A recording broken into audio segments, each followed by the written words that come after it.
ఇది first robot which has been designed only for medical use, అంటే only medical ఉపయోగం కోసం అని చెప్పి తయారు చేసిన మొట్టమొదటి రోబోటిక్ సిస్టమ్ ఈ బెల్లీస్ రోబోటిక్ సిస్టమ్ అండి.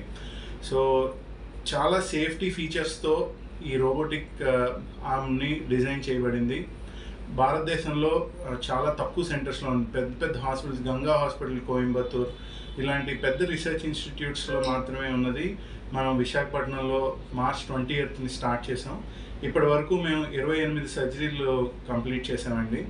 సో ఈ సర్జరీ వల్ల మామూలు మోకాలు మార్పిడి శస్త్రచికిత్సకి ఈ రోబోటిక్ శస్త్రచికిత్సకి తేడా ఏంటంటే, మామూలు ఆపరేషన్లో మనం చాలా సాఫ్ట్ టిష్యూ డిసెక్షన్ అంటాం అన్నమాట. అంటే ఎముకపై ఉండే ఒక పొరని ఎక్కువగా కట్ చేయాల్సి వస్తుంది.